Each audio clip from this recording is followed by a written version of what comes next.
brief time is I've selected readings from each of the 4 waters of prayer from the text. So the structure will be, I'll gong, my singing bowl, then I'll do the reading, and then there'll be some silence after that. So there'll be 5 readings in all, and hopefully I'll do a breath meditation to start so that we can move into a place of meditation, of rest, and as Valentine said, savouring the taste of St. Teresa's writings, the symbols, the taste of prayer, the taste of the inner world of our soul, and the writings of St. Teresa, as all of these great writers, deep nourishment for our soul. So her autobiography was written in 1562.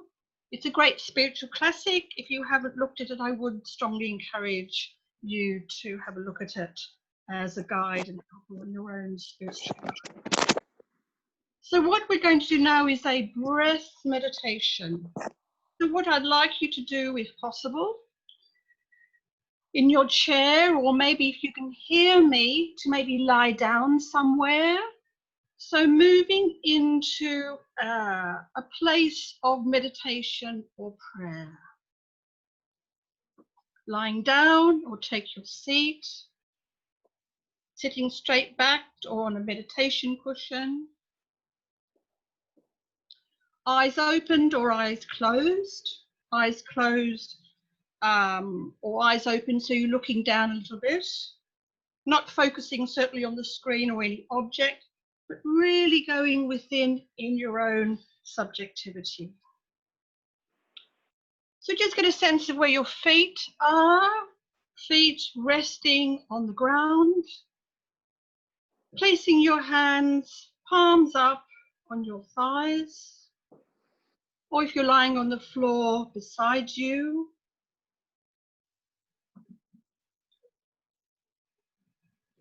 And begin to notice and follow your breath. Just be aware of your body at this moment. So we've had a lot of wonderful input and reflection this morning. So we're coming to our bodies now, our breath. Notice your breath. Bring your attention to your out breath, the breathing out, and try to lengthen breathing out. And as we're aware of our out breath, just be aware of our breath dissolving in the space around you in your room. Just a sense of your own environment, the sensation, the being of being present to your body, the space, feelings, what's happening in your mind. Bring your attention to the whole of our sensation. So this breathing, when we breathe out, just rest until the next in-breath naturally begins. So resting in our breath. And usually our muscles begin to rest and relax. We're not doing any work, we're resting. We're still, we're being in presence. And if you've got a lot buzzing in your mind, just bring your attention to your breath, the in and the out breath. Just relaxing this afternoon.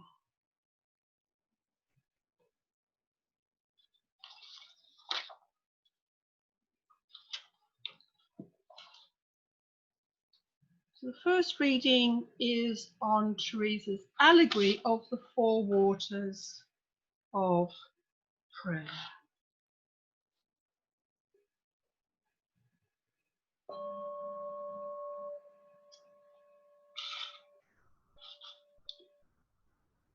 A beginner must look on themselves as one setting out to make a garden for their Lord's pleasure on most unfruitful soil which abounds in weeds. His Majesty roots up the weeds and will put in good plants instead. Let us reckon this is already done when a soul decides to practice prayer and has begun to do so. We have then, as good gardeners, with God's help, to make these plants grow and to water them carefully so they don't die, but produce flowers, which give out a good smell to delight this Lord of ours. Then he will often come to take his pleasure in this garden and enjoy these virtues. Now let us see how the garden is to be watered, so that we may understand what we have to do, what labour it costs us, whether the gain outweighs the effort, or how long it will take. The garden may be watered in 4 different ways. Either the water is drawn from a well, which is very laborious, or by a water wheel and buckets worked by windlass. I've sometimes drawn it this way, which is less laborious than the other and brings up more water. Or it may flow from a stream or spring, which waters the ground much better, for the soul then retains more moisture and needs watering less often, which entails far less work for the gardener. Or by heavy rain, when the Lord waters it himself without any labour of ours.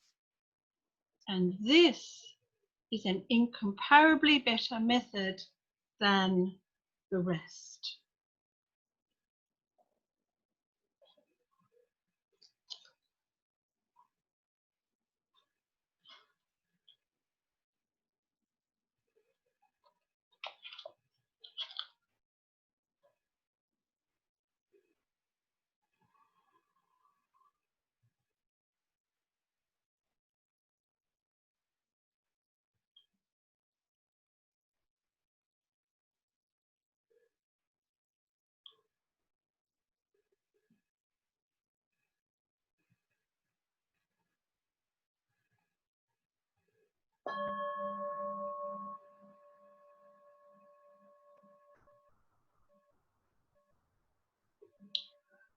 The first water. We may say that beginners in prayer are those who draw the water up out of the well, which is a great labour, for they find it very tiring to keep the senses recollected when they're used to a life of distraction.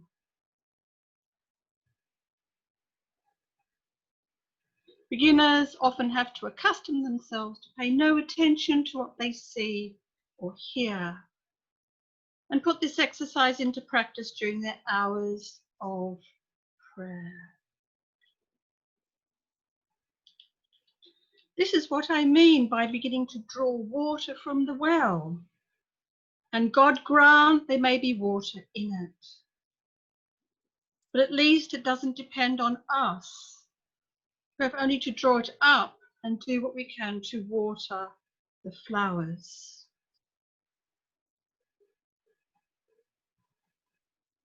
He preserves the flowers without water, and in this way he makes our virtues grow. Here by water I mean tears, or if there be none, a tenderness and inward feeling of devotion.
chapter 14. Let us now turn to the second method of drawing it, which the owner of the plot has ordained. By means of a device with a windlass, the gardener draws more water with less labour, and so is able to take some rest instead of continuously at work. This is my description for the prayer of quiet. Now the soul begins to be recollected and comes into touch with the supernatural, to which it could not possibly attain by its own efforts. Sometimes it seems to have grown weary through turning the wheel and toiling with its mind and filling the buckets. But now the level of the water is higher, and so much less labour is required than for drawing it from a well. I mean that the water is closer because grace reveals itself more clearly to the soul. This entails a gathering of the faculties within oneself so as to derive a greater savour from that pleasure. Everything that happens now brings very great consolation and costs so little labour that even if prayer is continued for some time, it brings no weariness. The intellect now works very gently and draws up a great deal more water than it drew from the well. The tears that God sends now are shed with joy. Although we're conscious of them, they're not of our getting. This water of great blessings and favours which the Lord now gives us makes the virtues grow incomparably more than they did in the previous state of prayer. For His Majesty is beginning to communicate Himself to the soul and would have it feel how He is communicating Himself.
From chapter 16. Let us now go on to speak of the third water that feeds this garden, which is flowing water from a stream or spring. This irrigates it with far less trouble, though some effort is required to direct it into the right channel.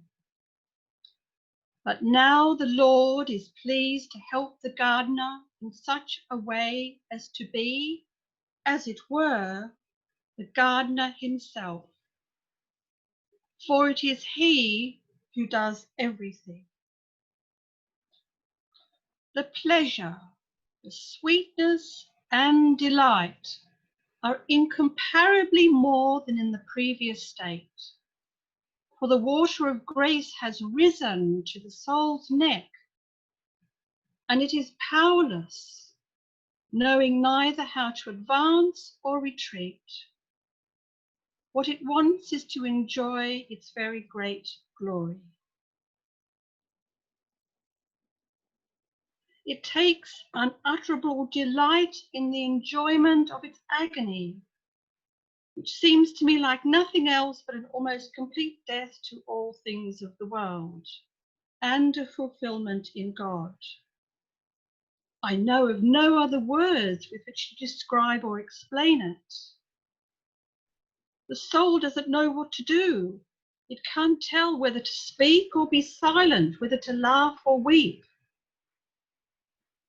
It is a glorious bewilderment, a heavenly madness, in which true wisdom is acquired, and to the soul a fulfillment most full of delight.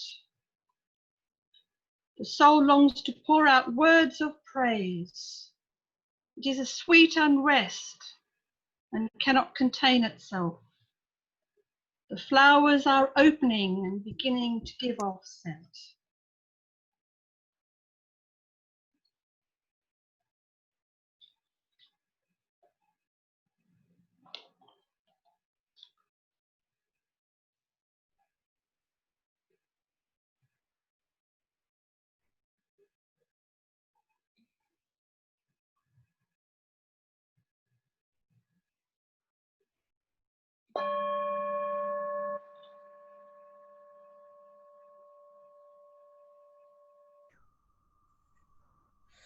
May the Lord teach me words which to convey some idea of the fourth water.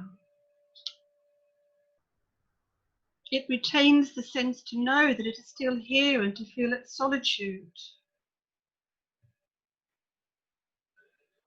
Throughout, in every stage of prayer, the gardener performs some labour, but the labour now is accompanied by so much comfort and bliss to the soul that it would never willingly abandon it.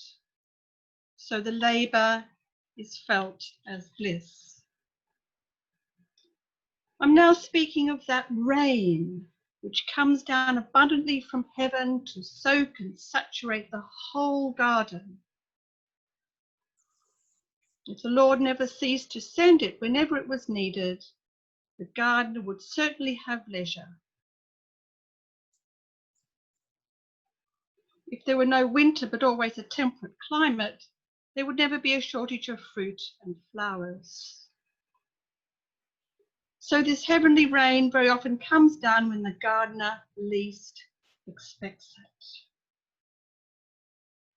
The Lord is now taking up this small bird and putting it into the nest where it may be quiet.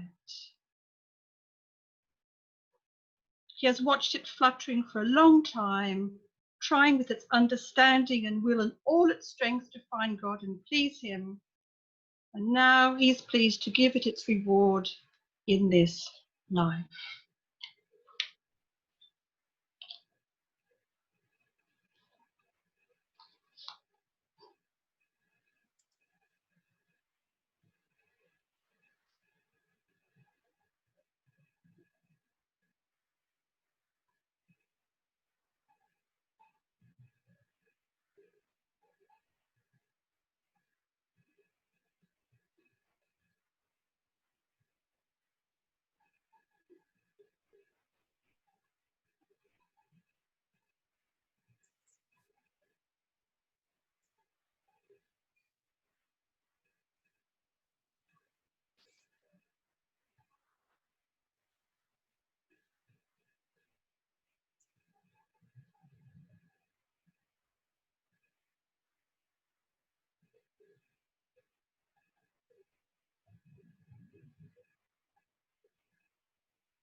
If you'd like to bring some feeling back into your hands and feet,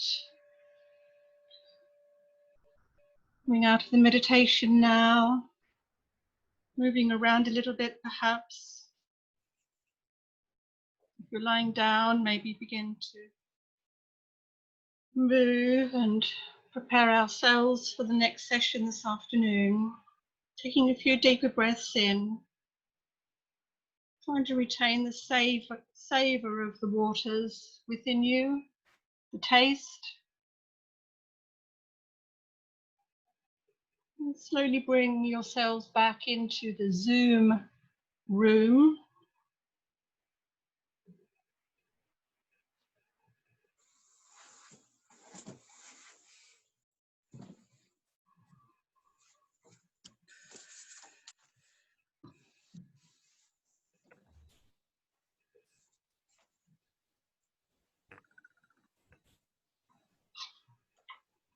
Well, thank you very much, Julienne, for that wonderful meditation. I must say, from my point of view, it worked wonderfully because we had the first rain here for about 2 months. As a gardener, I've spent the last, yesterday, in fact, I was dragging buckets of water up to the allotment. So I'm extremely grateful to you. I think I'm going to hand back to Dominic. It's like being a DJ, isn't it? Thank you very much, Peter. And thank you so much, Julienne. I felt very blessed by that meditation after just such a busy week as well. And maybe, I don't know if it's because I'm a Dominican, a line from St. Thomas Aquinas, in fact, came to me, which has been very important when I teach Aquinas. When following Aristotle, he says that all knowledge comes to us through the senses. Now, of course, I mean, that's obviously through our ears. You were leading us through meditation, but also through our breath. And it really did help the rain of grace to sink in. So thank you. I think that for all of us, you have helped our meditation, our prayer. So now we move into Peter's lecture. Peter Tyler is, of course, Professor of Pastoral Theology and Spirituality at St Mary's University, Twickenham, London. He's also in psychotherapeutic practice. Several of us know his books. His magnificent book, The Pursuit of the Soul, which bridges psychology and theology, and his book on confession I read just recently, which was so helpful because often therapy and confession have been divorced. But he brings them back together, really brings back that connection, which is so needed. His most recent book is Christian Mindfulness, Theology and Practice, and I haven't read it yet, but I very much look forward to doing so. And personally, of course, I'm especially grateful to Peter because he's hosted us the past 2 years at St Mary's University, Twickenham. But I mean, Peter is the most magnificent host. I have this abiding image of his disappearing for a while. And then at lunchtime, the double doors opened and there was this cheery face and behind him a magnificent buffet. But the downside of all this is, and Peter was such a great host, that he never actually gave a lecture. So today, at last, the Friends of Sophia is going to hear Peter. And you've brought some rich material for us from Hopkins, from Chenu, and from Edith Stein. So I think we're, of course, Edith Stein from the Carmelite tradition, linking back to Julienne and the big Teresa. So we very much look forward to hearing you, Peter. Thank you. Thank you very much, Dominic. Do I have the share screen capacity open to me? Yes, I think you do. It should be in the bottom green button. Okay, I've pressed it. Can you all see my screen? Yes. Excellent. Great. Can you all see it? Yeah. Good. Yeah, see Hopkins. No, it's a multiple screen. Is that right? Yeah. You should see the Zoom. PowerPoint. screen in a kind of column in the corner, and then there's a PowerPoint, yeah, with Hopkins. Can everyone see Hopkins? Good. Okay, yeah. Well, this is the first time I've had 60 people in my study, so I never knew I could do it. So it's great to have you all here, and it's great. I'm greatly honoured to be asked to participate in this wonderful day. Just a few words to say before I give the paper. The paper sounds like a bit of a religious joke, really. There was once a Jesuit, a Dominican, and a Carmelite. And it was really inspired by Father Dominic's invitation to go out of the silo. I think this is the original intention of Friends of Sophia, especially in the academic world. We're all in our silos of theology and philosophy and music and so on and so forth. And I think Father Dominic's invitation was an open invitation for us all to go out of our silos. And my silo is pastoral theology, as Dominic's just been saying. And over the lockdown, I was going to do this anyway, and it's fortuitous that it happened. I've been working on a book on Edith Stein, a remarkable woman. And so she is an obvious person, as it were, to start the conversation. But for a long time now, for many, many, many years, longer than I care to remember, I've always been fascinated by the poetry of Gerard Manley Hopkins. And I have to give a health warning, really, especially to those amongst you who are literary scholars or literary critics. I'm not a literary scholar at all, so I'm a complete amateur when it comes to literary scholarship. But I've taken Father Dominic's invitation to heart, and I'm using this opportunity to, as it were, engage with someone I love, which is Hopkins and his poetry. But this is a private meeting amongst friends, so I hope you'll indulge me in that respect. So that's the Jesuit, that's the Carmelite and the Jesuit.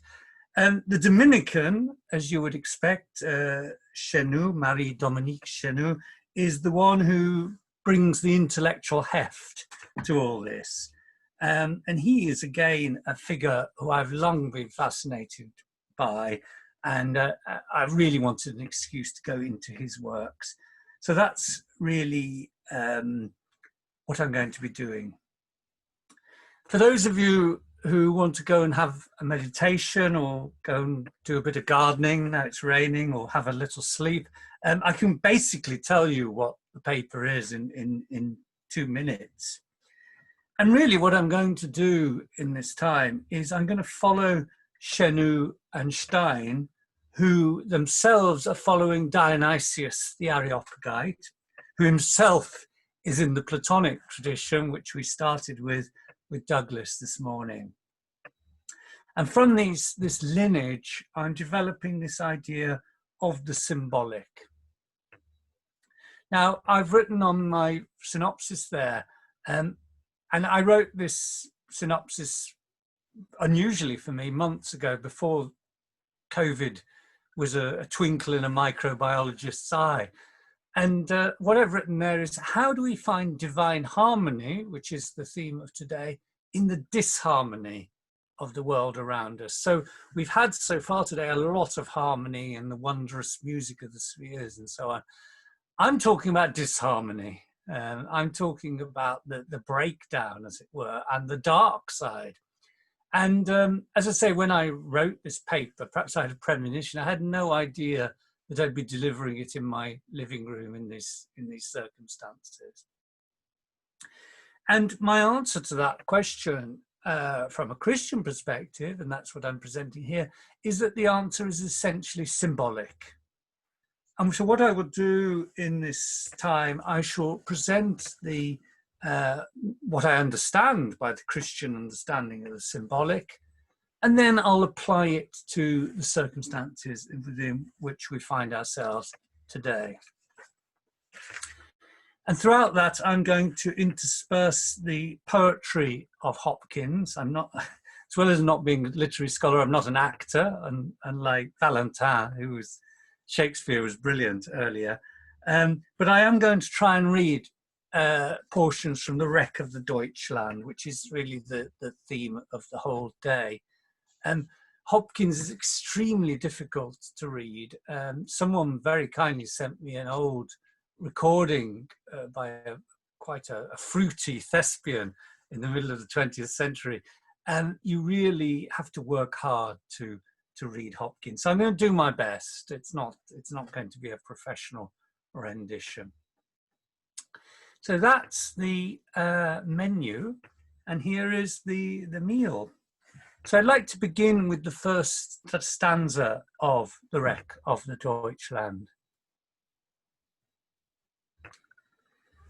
Thou, mastering me, God, giver of breath and bread, world strand, sway of the sea, lord of living and dead, thou hast bound bones and veins in me, fastened me flesh, and after it almost unmade, what with dread thy doing, and dost thou touch me afresh?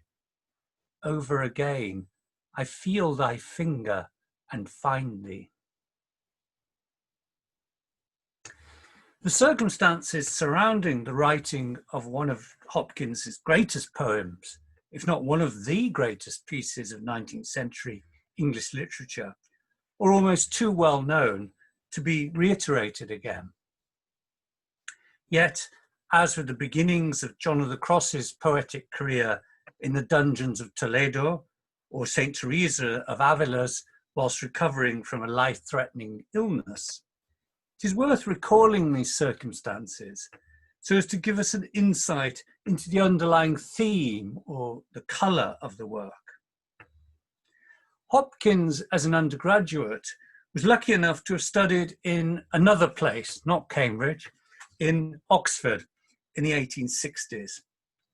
And there he came under the influence of some of the greatest philosophical and aesthetic minds of the century. Amongst them, John Henry Newman, Coventry Patmore, Robert Bridges, and Benjamin Jowett. All of them could be listed as his confidants, advisors, and mentors. At this time, he himself showed great promise as a poet and literary scholar. But after his conversion to Roman Catholicism in 1866 and subsequent entrance into the Society of Jesus, the Jesuits, in 1868, he abruptly decided to burn all his early poetry in an oblation he called in his diary, the slaughter of the innocents. For the following 7 years, he placed himself under the discipline of Ignatius Loyola, inwardly determining only to write again should his gifts be required for the greater glory of God. In 1875, whilst at the Jesuit Theologate at St. Bino's on what he called a pastoral forehead of Wales, he finally received the permission he'd been waiting for to write again. The Jesuit community read with shock and awe the terrible stories of the drowning of 60 passengers on the German ship, the Deutschland, as she foundered off the Kent coast during a terrible storm between the 6th and 7th of December 1875. This is an illustration from one of the newspapers of the day. It's a sort of the Sun of the time, you know, the shock horror. It was a terrible event. Amongst the passengers were 5 Franciscan tertiaries, driven from Germany by the folklores of Bismarck, all of whom drowned in the shipwreck. Mothers Barbara Hultenschmidt, Norbetta Reinkorper, Aurea Batsiura, Brigitte Damhorst, and Henrike Fassbinder. One of them, the tall nun, was heard to cry before she perished, "Mein Gott, mach es schnell mit uns. God, come quickly." Poignantly for Hopkins, they were finally laid to rest near his childhood home at St. Patrick's Cemetery in Leytonstone in East London. Whilst discussing the incident with his rector at St. Bino's, Father Jones, the priest opined that he wished someone would write a poem on the subject. This was all Hopkins needed to rekindle his writing career. And within a few weeks, the dam burst. What he'd been waiting for all those years happened. And he produced the great ode, The Wreck of the Deutschland, of 35 verses. Bridges, who later edited his poetry, called it the great dragon that guards the entrance to his work. Unique, untranslatable, and possibly one of the most misunderstood religious poems in the English language, I want to draw upon the wreck as illustrative of the theme this paper will explore this afternoon, the role of the symbolic in the Christian contribution to the wisdom tradition, and how by living and acting through the symbol, as well as seeing and thinking about it, we actually enter into the Christian Paschal mystery of death and resurrection, not only on the deepest personal level, but also something that's been implied so far in this conference on a cosmic level. And that, I would like to contend here, is, for me anyway, the essential message of Hopkins' masterpiece. To begin with then, let's have a look at this word, the symbol, this weasel word, the symbolic. And here, as I say, I'm helped by the great French Dominican Marie-Dominique Chenoux. Here you see him in action. And Chenoux explores in great depth how what he calls the symbolic mentality came to characterize the uniquely medieval, or you probably better say, pre-modern perspective on creation.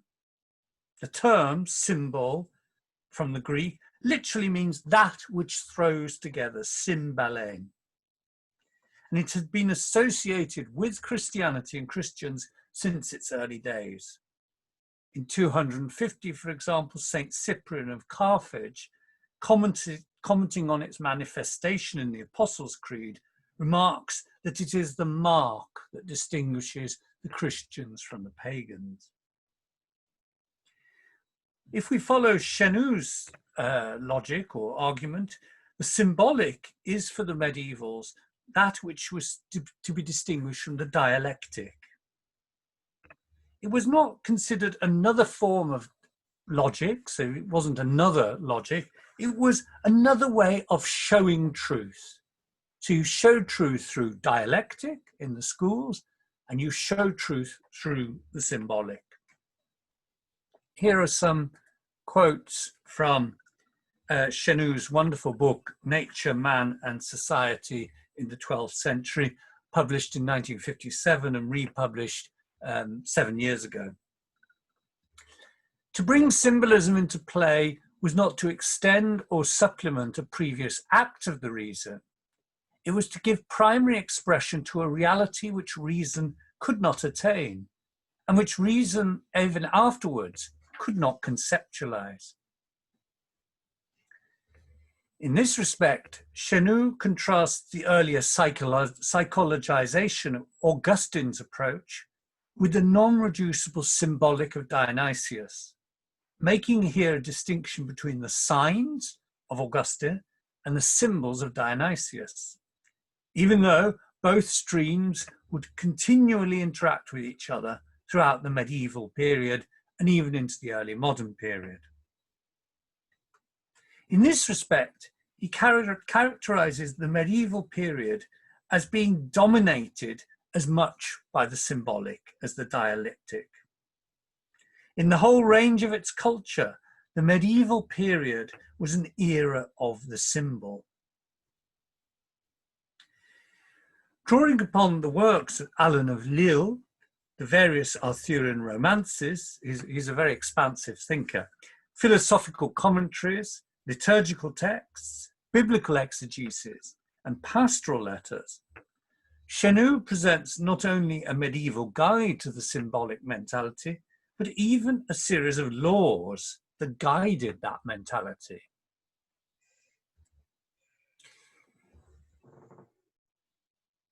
He characterizes it as a permeating influence of which people were more or less aware upon their ways and turns of thought, a cast or coloration given to even the commonest of notions. Thus, the writers and exegetes of, in particular, the 12th century carried a universal conviction that all natural or historical reality possessed a significance which transcended its crude reality, and which a certain symbolic dimension of that reality would reveal to man's mind. The symbol was thus the true and proper expression of reality, and through it, reality revealed itself. This, I would contend, is the use and the power of the symbol in Hopkins' poem. By entering symbolically into the suffering of the doom-struck passengers of the Deutschland, we do in fact enter into reality itself. What form this reality takes, we shall return to at the end of the paper. So let's look at Chenou's laws of symbolism. I love this idea, the idea of laws of symbolism. The primary law, he states thus: to join two realities within a single symbol was to put the mind into secret contact with transcendent reality, not without a sense of inward exaltation, something I think we've already mentioned on the conference so far, and certainly with an affective response that inspired poetic creativity. Quoting John of Salisbury, Chenou reminds us, now you've paid a lot for this conference, so we'll have a bit of Latin to make it worth your while. Vera latent rerum variorum tecta figuris, nam sacra vulgari publica jura vetant. Truths lie covered by the figures of various things, for public laws forbid sacred things to the crowd. The laws of the symbolic must lie secret and hidden. They must be earned. We must look for them carefully. We must sit at the feet of masters so that the sacred truths will eventually be revealed. Only then will the exaltation of the poetic moment provoke an effective response. This, of course, is something unacceptable, heretical to our modern ears, the idea of secret truths. Everything has to be open. One could go further and highlight the role of Eros, so important to Dionysius in this response too. The symbolic, no less than the aesthetic moment, may contain within itself an intrinsic trace left by the encounter with the Eros of God. That's certainly the case in Hopkins' poetry. The second law is probably even more mysterious and gnomic than the first law.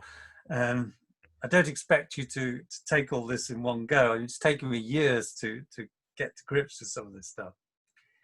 And this is stated thus: the crudest symbols are seen as those most capable of signifying the mystery. This is important. And again, Valentin mentioned this morning about paradox being the door, if you like, into the world, into the secret of the world. And you see that very clearly in this second law. He writes, the more gross the material, the more it induced the anagogic leap, as against the peril of anthropomorphism that was nurtured by symbols too closely resembling the thing they symbolized. Why should this be so? Chenou, of course, supplies the answer. The symbolic value emerges only in proportion to the rays retaining its integrity whilst functioning as signal. If we turn material reality into nothing but a figure, so if material reality, that worship of the goddess that Douglas told us about earlier, if that material reality becomes nothing, it's just a signpost towards the divine, then it's a sort of form of Manichaeism. It's a form of dualism where the material world has no significance whatsoever. This is clear in Hopkins' poem, where for all his eulogy to the symbolism of the snow and the storm, there's no getting around the fact that they will destroy vulnerable human beings in the most cruel way possible. The seaman garroted by a rope, the nuns gasping for life and breath as the waters rise around them. Christianity, Hopkins reminds us, despite its acquired tendency to transcendence, must never forget its historical roots in the grit and grime, the blood and sweat of first century Palestine, of which he reminds us often in the poem. Chenu thus calls the type of symbolism propounded by Dionysius, Alan of Lille, and their followers as a realist symbolism, where symbolic action is a normal part of the dynamism of a cosmos, reaching upwards towards God in hierarchical stages. Such realist symbolism would thus come to embrace all actions in a person's life, from the most mundane to the most exalted. We shall return to this shortly. I'd like now to move to our second, one moment.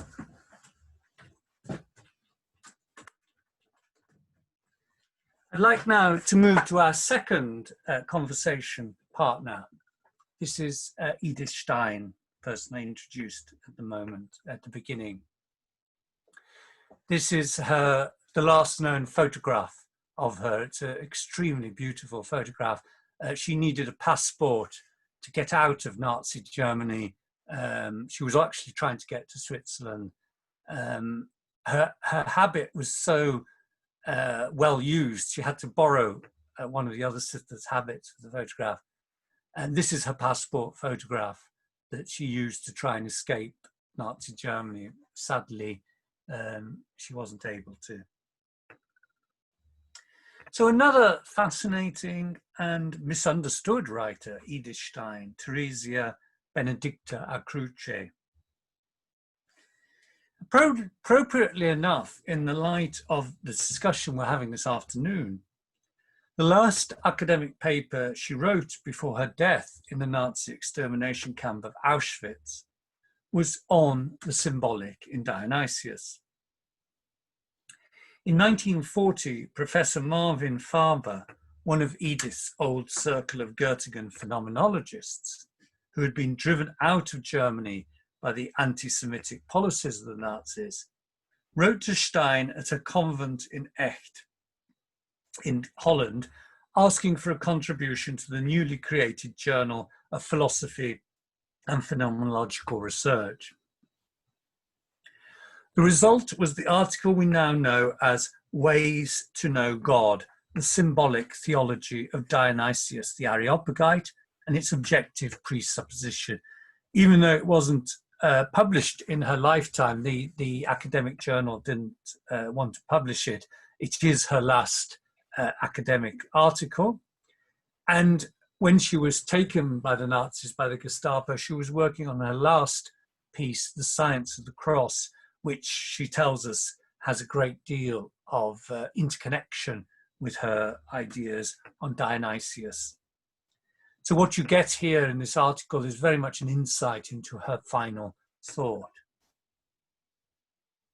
Stein, like Chenu, begins her discussion in the article by noting that part of our problem with accepting the symbolic perspective lies in the ambiguity hidden within the term theology itself. She interprets Dionysius, on whom her article is based, as not seeing theology as a science or systematic doctrine about God, but rather as Holy Scripture, God's word, literally, theos logos. And those who speak this word, the sacred writers, she says, are the theologians. That is, people who speak of God because God has taken hold of them. Very good definition, I think, of a theologian. I'll repeat that. People who speak of God because God has taken hold of them. In this respect, then, Christ, we've had a few comments on the conference so far that we haven't had much Christ so far, so I'm going to redress that balance in this paper. Christ, for Stein, becomes the highest of the theologians, the first theologian. She calls him der Urtheolog. Thus, different theologies become different ways of speaking about God or ways of knowing God.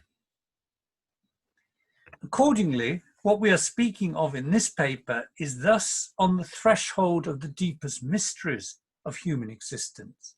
For, as Stein writes, the higher the knowledge, the darker and more mysterious it is, the less it can be put into words. The symbol then is a bild, a picture that holds all together, light and dark, evil and holiness, love and hate. Here Stein takes her lead from the original Greek meaning that we explored earlier. This Christian symbol will appear as words, things named, events, or actions, quote, by which the prophets often graphically illustrate what they were to preach, as Christ too revealed divine truth, not only by word, but also by deed. And as the Church, through her liturgical acts, gives us matters to understand. The believer, the theologian, thus speaks the word of God through speech, action, and deed, and having done unto. And this is, I think, is her great contribution to this debate. For Edith Stein, the Christians become symbols in the deepest sense. What the prophet hears and sees is, as it were, the great school of symbolic theology, where images and words become available to the sacred writer, so that the unsayable may be said and the invisible made visible. Therefore, we can suggest the symbolic perspective turns the Christian actor into a symbol of God's action in the world. Whether it is the German sisters on their doomed ship, Stein in her filthy cattle wagon, or any depressed or lonely person seeking meaning in a meaningless world during the COVID lockdown. These, for the Christians, must all be ways to know God, especially God at the foot of the cross, which are expressed symbolically. In this respect, the artists, poets, musicians, and liturgists are, in fact, the keepers of the mystery. For in their symbolic language, as we heard earlier about music, the outward sign of God's action in the world is made manifest. Thus, in her life and eventual horrendous death, Stein, as indeed does Hopkins, becomes the symbol that she so graphically described in her last published essay. So let us turn for the conclusion of this paper to Hopkins and his poem. To summarize my argument so far, I've used Chenu and Stein, both drawing upon Dionysius, to argue for a symbolic Christian modality that ushers us into the mystery of human life on earth, especially following Chenu's second law of the symbolic, into the brutal suffering at the heart of human existence. Such a modality, in common with its Latin medieval origins, attempts to hold together the transcendent and immanent poles of human existence, often, following Chenu, drawing attention to the crudest and darkest aspects of human existence. In Stein's essay, we saw her suggesting how a Christian would ultimately become the symbol, expressed in the symbolic modality as they entered into the passion and death of the highest symbol of all existence, Jesus Christ. So to conclude then, I'd like to suggest that this is exactly what Hopkins is expressing in The Wreck of the Deutschland. What is striking in the poem is that the first third of the poem is not given over to a narrative of the Deutschland's destruction at all. This only begins in the second part at verse 11. Rather, the first 10 verses, part the first, beginning with the opening verse with which we started the paper, are given over to a sort of examination of conscience as Hopkins explores his own Christian perspective on the events he is about to narrate. Dominic mentioned my book on confession. It's like a sort of confession, very Ignatian examen he gave. He's preparing himself, and I think he's preparing us, the readers. He's putting us in the right frame of mind. He's putting us in the symbolic frame of mind to then encounter the terrible events of the wreck. And this first section begins with a fiat, a saying yes, just like Mary's at the Annunciation, to this reordering of his life around Christ's pattern. I did say yes. Oh, at lightning and lash rod, thou heardest me truer than tongue confess thy terror, O Christ, O God. Thou knowest the walls, altar, and hour and night, the swoon of a heart that the sweep and the hurl of thee trod, hard down with the horror of height, and the midriff a strain with leaning of, laced with a fire of stress. Laced with fire of stress. In this second verse, Hopkins introduces one of his personal leitmotifs, the stress, the pitch, or as he famously calls it, the in-stress of existence. In an early undergraduate essay on Parmenides, he had linked the in-stress of creation with being itself. He wrote there, it, Parmenides' notion of being, means all things are upheld by in-stress and are meaningless objects without it. The feeling for in-stress, for the flush and foredrawn, and for inscape is most striking. By being aware of the pitch of existence, the individual can conform themselves to the reality of Christ's presence in all things, as the one, he famously says, plays in 10,000 places. This cosmic being, this divine inscape and indwelling, was one of the chief insights Hopkins derived from the British medieval theologian Duns Scotus, whom he described as of reality the rarest veined unraveller. What is exceptional, and shown exceptionally in the first part of The Wreck, is how Hopkins takes this cosmic sense of Christ's presence and personalizes it into our own pitched taste of reality. As he put it in his commentary on Ignatius's spiritual exercises, for human nature, being more highly pitched, selved, and distinctive than anything in the world, can have been developed, evolved, condensed from the vastness of the world, not anyhow, or by the working of common powers, but only by such finer or higher pitch and determination than itself. For nothing else in nature comes near this unspeakable stress of pitch, distinctiveness and selving, this self-being of my own. Nothing explains it or resembles it. Indeed, later on in the commentary, this pitch or stress will explicitly be linked by Hopkins with Scotus's heseatas, or thisness.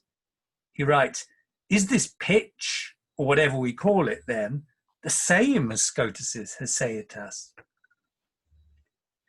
From this pitch, this insight into Christ's presence in reality, comes the fiat, the yes, to the same creative force. I did say yes. Notice a typical Hopkinsian move, the shift of the pronoun from the third person plural of the nuns and even the third person singular of Mary at Nazareth to the I, the pitched selving of individual existence with its own taste he describes as more distinctive than the taste of ale or alum, more distinctive than the smell of walnut or camphor. From this fiat, my personal yes, flows everything else. As we are pitched with the nuns into the dark and distressing destruction of the winter storm off the Kent coast.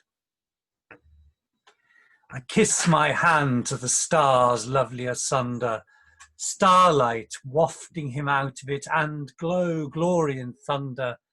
Kiss my hand to the dappled with damson west, since though he is under the world's splendour and wonder, his mystery must be stressed, for I greet him the days I meet him, and bless when I understand.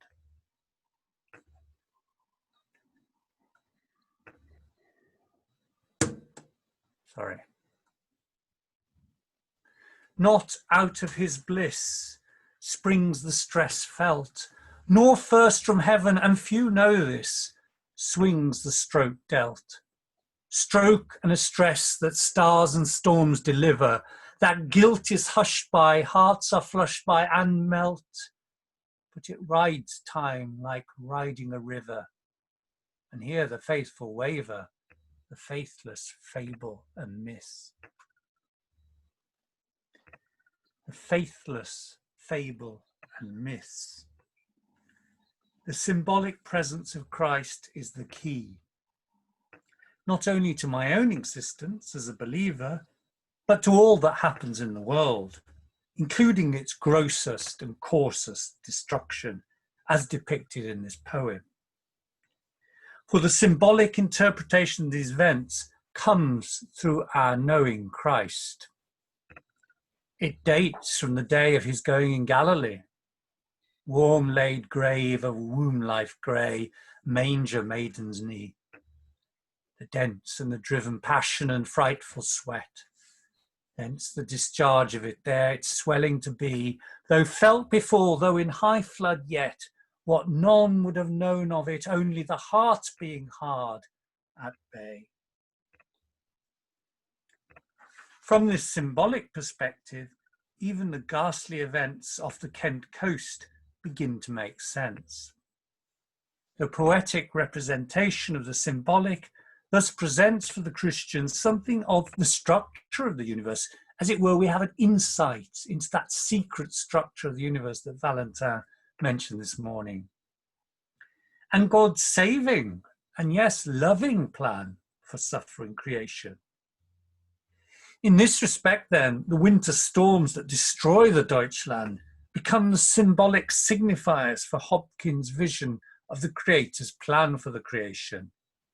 The nuns' suffering off the Kent coast becomes the means for their instantization of the grace of God. Surf, snow, river, and earth gnashed, but thou art above, thou Orion of light. Thy unchancelling poising palms were weighing the worth. Thou, martyr master, in thy light sight, storm flakes were scroll-leaved flowers, lily showers sweet, heaven was a strew in them. The nun's suffering thus becomes an insight into the profound truth that lies hidden within ourselves and the world, or as Hopkins calls it in the poem, the ground of being and the granite of it, which is throned behind death with a sovereignty that heeds but hides, bodes but abides, with a mercy that outrides the all of water and ark, for the listener, for the lingerer with a love slide glides lower than death and the dark. So in conclusion, I'd like to suggest that the symbolic mentality is at the heart of a Christian view of the world. This is not, as Chenou called it, a psychological game played by an aesthete, even though, I mean, he was French after all. He says literary elegance is also involved in this. Rather than an escape from reality, from suffering, the symbolic mode is one that draws us to the granite of being. The profound truth, Chenou says, that lies hidden within the dense substance of things and is revealed by these means. We've explored in this paper another way of seeing reality, a symbolic truth especially open to the discerning eyes and ears of poets, artists, musicians and creators. Such an art, as Chenou calls it, the use of poetic fiction to express intellectual truth, puts poetry in the service of wisdom, philosophical and theological wisdom. The shorthand for this symbolic form is, of course, the cross. The cross, for the Christian, straddles these two realities of existential despair and eschatological fulfillment. The Christian, as Stein suggests, thus becomes the symbol as they face the cross in an act of faith. As we contemplate the Franciscan nuns or Edith Stein's response to adversity, or our own responses to COVID, we are asked to part company with simplistic materialist notions of the self and enter rather into the symbolic world as described by medieval theologians such as Dionysius and Scotus. In this respect, the crisis itself becomes a symbol in the rich sense delineated by Stein in that last work, The Science of the Cross. Here she writes, "The crucified one demands from the artist more than a mere portrayal of the picture. The crucified one demands that the artist, just as every other person, follows him, that they themselves become the picture of the cross-bearer and crucified one and allow themselves to be so transformed." The deepest disasters, including death, are thus transformed from the symbolic perspective into the entrance into the double-natured name, the heaven-flung, heart-fleshed, maiden-filled, miracle in Mary of flame, mid-numbered he, in three of the thunder throne. Following this argument, entering into the symbolic, Stein's Science of the Cross is thus an invitation to let Christ, in Hopkins' words, Easter in us, so that ultimately he becomes for us, as Hopkins concludes his epic poem, a day spring to the dimness of us be, a crimson cresseted east, pride rose, prince, hero of us, high priest, our hearts' charities, hearts' fire, our thoughts' chivalrous throngs, Lord. Thank you. Oh, Lord. Fabulous. Peter, my goodness me, thank you so much. My pleasure. I hope I kept everyone awake after lunch. You asked me to be dramatic, Dominic, to keep people awake. Well, you certainly... I channeled my Victorian melodramaticism. I could gladly listen more, and I'm sure other people could too. I must say I'm interested that people had observed that Christ wasn't present in this morning's talks. I mean, it wasn't a criticism, obviously, it was just an observation. And in a way, I feel that's maybe mirrored the loss of Christ in our society, that people feel they can't connect with him anymore. And we wonder sometimes how much we Christians connect with him. But wisdom prepared the way. in the recovery of the symbolic, in daring, as you put it at the beginning, to step out of our silos, in recognition for needing that. And that maybe where theology has become logocentric in the most debased sense of just word obsessed, argument obsessed, by letting wisdom lead us in to the symbolic, we have encountered the word made flesh and crucified and risen. So thank you so very much. My pleasure. Thank you for inviting me to do it. Goodness me. I'll probably never do it again. So this is a unique experience. I'm sure you're going to need tea break when it comes. I mean, that was itself a glorious performance. It was a real challenge going into Hopkins. I mean, I did like that. Bridges calls it a great dragon. I'd always loved Hopkins, but I'd always been a bit frightened of him. So your invitation forced me to go into it, and I'm glad. But as I say, it was a long and difficult journey. It's very courageous, and thank you so much. I wonder if anybody, we've got about 10 minutes. If anybody has any comments or questions or thoughts at all for Peter, you'd just like to raise a hand, and hopefully I will see you. I can see. Gemma's raising a hand from King's College Chapel. High up there. She's with the angels. Gemma, yes, please. Just make sure I'm not on mute now. Well, Peter, first of all, thank you. I mean, I could have gone on listening forever. Because I'm totally in love with Hopkins and slightly in love with you. So between the two, maybe that's too much information. This is a public forum. But I just love the way that you were able to put all of that together. And I suppose, well, picking up on, because it's a question I keep being asked both in private and in public, to do some kind of reflection on the COVID disaster, and how can we cope with it? How can we respond to it as an act of faith, hope, and love?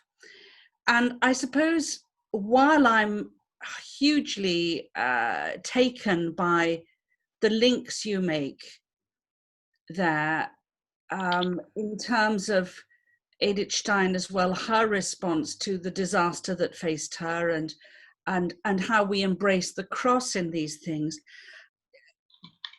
we tread a very, very dangerous path, do we not? Between saying these things, which I think are hugely important and to be said, about the mystery of suffering and our encounter with Christ within our own sense of crucifixion, and sounding glib or sounding fatuous about, oh, well, suffering, we're all with Christ and then it's all okay. And I suppose I wonder how you, both as someone who's reflecting on this material, and also with your sort of psychology hat on, might help us to navigate that very, very difficult path between trying to proclaim that very deep truth of union with Christ crucified in our own darknesses, and providing an answer from a kind of glib Christianity, which so maddens people when they hear us do it. Well, great, thank you for that. So I counted at least 4 questions. Sorry about that. I'll go for 3 of them. So the COVID, the trying not to trivialize suffering, and how we can as a church respond in a meaningful way. Well, I'll take those in reverse order. In terms of how we can respond, I think I sort of made it a clue in what I said. Artists, poets, and musicians, I think, are going to lead us through this. Before the breakdown, I was going to say, before the lockdown, I would often go to art galleries, and I was at a big art exhibition not long ago. and all the people were piling in. And nowadays, when I go to art exhibitions, especially in London, you can't really see much because there's so many people. Hopefully with COVID, that won't be the case anymore. But anyway, so as a psychologist, I tend to sit back on a bench and watch the people looking at the exhibits. It's far more interesting, and you usually see more. And I was watching these people and thinking, they're not actually looking at the pictures. You know, they're coming in with a picture or a selfie or whatever, and they're not actually engaging with the picture. No. So of course, then I was annoyed about that. And then I thought, well, hold on, Peter, let's just follow this through. And then I started watching it more, and I thought, they're being drawn by something. You know, it's like they don't know why they're here, but they're being drawn by a force. It was like watching pilgrims in a medieval cathedral going to a shrine. And then I thought, you know, this is the role of art and music and poetry and theatre. It's performing this religious function. Mark Patrick Hedderman, do you know his stuff? He was the abbot of Flintstall in Ireland. He's written some very good stuff on this. I mean, it's not everyone's cup of tea, but so that's on how we respond. I'm going to hand over to the artists and poets on that one. With regard to the COVID, funnily enough, I got this quote yesterday. It was given me from Cardinal Turkson in Rome. And as you know, Pope Francis has set up a COVID commission. You may well be on it. I don't know. And Cardinal Turkson said, I think this week, he said, the Pope is convinced that we are living through an epochal change. And he's reflecting on what will follow the crisis, on the economic and social consequences of the pandemic, and what we'll have to face, and above all, on how the church can offer itself as a safe point of reference to the world lost in the face of an unexpected event. Incredible stuff. I think watch this space. During lockdown, me and my large family have amused ourselves with a WhatsApp. In fact, I've seen more of my family these last few months than I have for years. So every Sunday we all get together and we've been sharing photos. And I've gone on one of these genealogy sites. So I've sort of made all these contents. It's been absolutely fascinating. And I didn't realize until I did this, I knew there was some Catholic English tilers and I knew there were Irish Catholic tilers. Couldn't quite work out how they came together. But what I didn't realize is that the Catholic branch, the Irwins, came over with the potato famine in the 1850s. And the more I thought about it, I thought that's what the COVID is like. You know, initially when COVID started, I thought it was like the HIV/AIDS crisis, which of course many of us will remember in the 80s and 90s. But I think this is more like the potato famine. I think it's going to last for years, like the potato famine did, 5, 6, 7 years. And it's going to have huge social and economic repercussions, for centuries. I'm sitting here because of the potato famine 150 years ago. And looking at the records of my forebears coming to the Midlands at that time, the only help they seemed to get was from the church. Yeah. And, it was the church which was really the only people who, and I know this also from in Liverpool, when I worked in Liverpool, going through the historical records. So I think Pope Francis is right. I think we respond, remember Pope Gregory the Great. I'm sure you read him every night, but Gregory the Great said, as well as teaching people how to pray and looking after their spiritual needs, we need to look after their material needs. So we do, I think all of us now need to prepare ourselves for this great crisis, this potato famine crisis that's going to come on.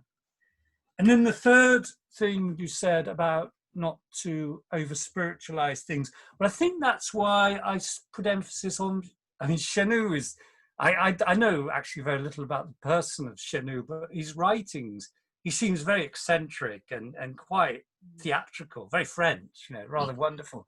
But that second law that I emphasize, I think that is the key to the question that you asked there, that we don't over-spiritualize these things, that we find the reality of Christ in the, as it were, the gross material causes before us. And of course, Hopkins does that in the poem, where he talks about the garrotting of the seamen and the terrible death of the nuns. So thanks for those 3 questions, Gemma. My pleasure. And I love you too. Let's Bless you. take this to the public.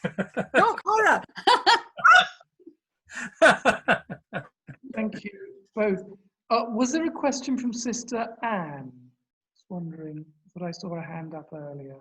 No? Yes, Oh, there is. was. It's to some extent, I think, well, Gemma's question was kind of a reiteration of mine in a way, but I suppose it was a slightly, perhaps approached from a slightly different angle.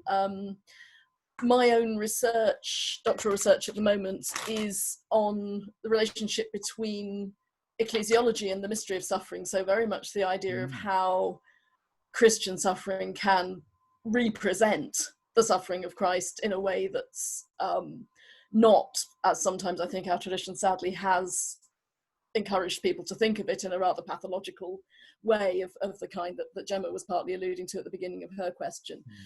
But I was kind of struck, particularly in connection with this, by Peter's reference to that interesting moment within a symbolic sensibility when the Christian, him or herself, becomes a symbol.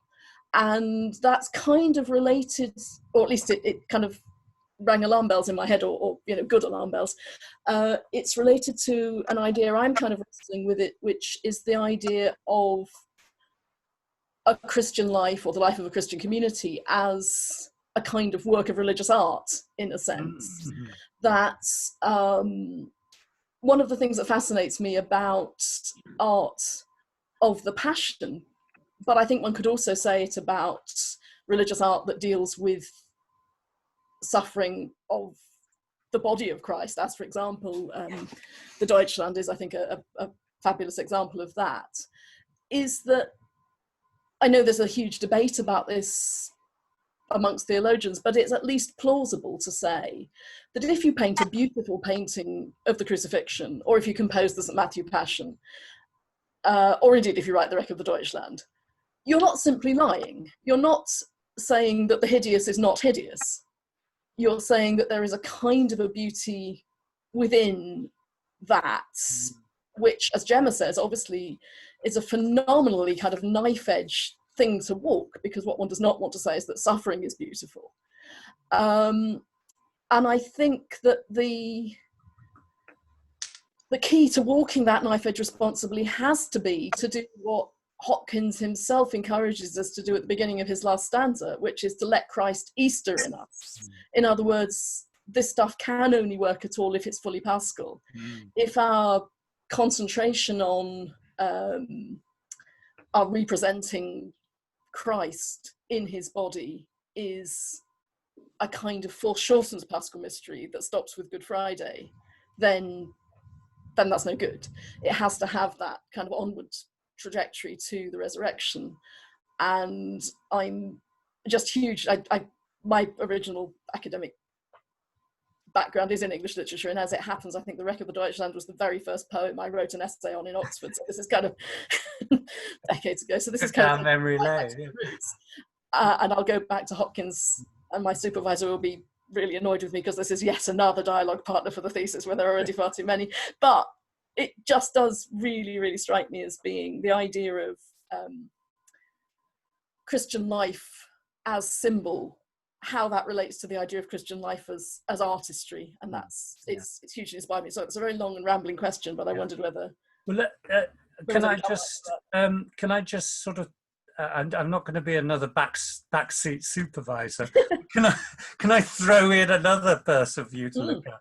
I think the key here is Scotus. Have you read any Scotus? I'm ashamed to say I haven't. I mean, yeah, I know don't worry, most people haven't. I hadn't really until I prepared for this paper. And in fact, I could have written another paper, perhaps I will one day, on Scotus, because Hopkins Scotus was only just sort of coming into vogue at that point in the 19th century, and Hopkins, who'd had a lot of put yourself on mute, Dominic, but Hopkins, I'm a Dominican too, so Hopkins, who'd had all this Thomism, was he didn't really warm to Thomas, but then when he read Scotus, something opened for him, and of course the poor guy, because of that, they were all Thomists who examined him. He did really badly in his exams because he didn't come out with the Thomist answers they expected. And so that's how he ended up looking after the poor in the potato famine folk in Liverpool and Manchester. But what he got from Scotus is extraordinary. Now, whether we need to bring in a medieval person at this point, but whether this was Hopkins' interpretation of Scotus or what actually Scotus said, but what he got from Scotus was that, which I think you can find in Scotus, that was that the incarnation didn't happen because of our sins. You see, the incarnation didn't happen because of Adam.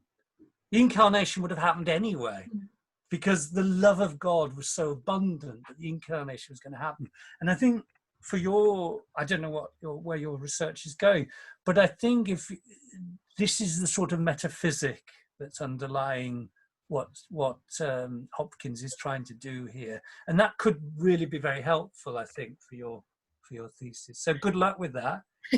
I look forward to reading it. I'll be an examiner if you want. Thank you, and thanks very much for your paper. That was wonderful. My pleasure. My pleasure.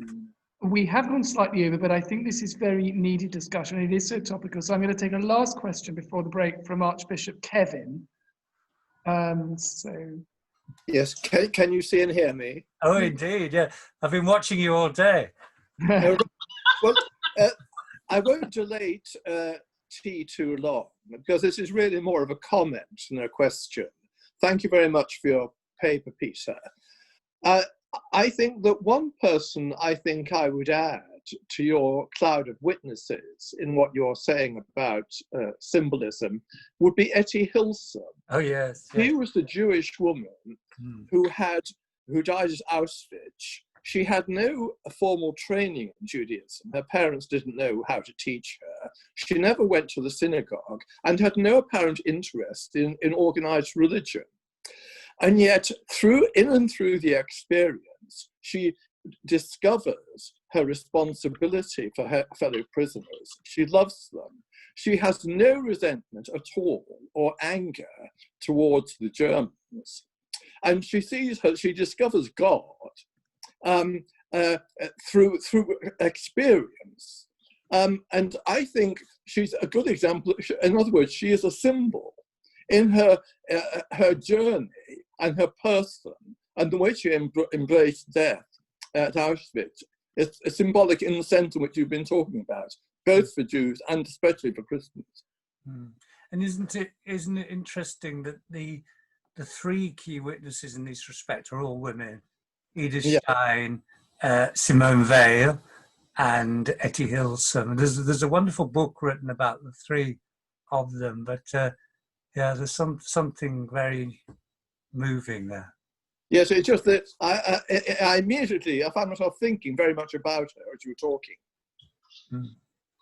That's all. Thank you. Nice to see you. And you. I won't say I love you. I'm very fond of you. Goodness me, where is all this going? Love it. Gracious. Okay, so love lens. Before any more heartfelt declarations of love, that's a good thing. Love one another as I have loved you and all that. It's 3:22. Can we give ourselves, say, till Ian? Are you okay if we start at 20 to 4? And then it would mean we'd finish that's fine. At 10. Is that all right? Thank you. And then then we'd finish at 5:10. We've got half an hour for a plenary at the end, which is a time, obviously, to reflect on the day in general, but also maybe to think a little bit about where we might like to take it from here, what we might like to do for next year's conference, and so on. So do get a cup of tea, and we'll see you back at 20 to 4, 3:40 sharp, please. Thank you very much. Thank you. Thank Thanks. you, Peter. Okay.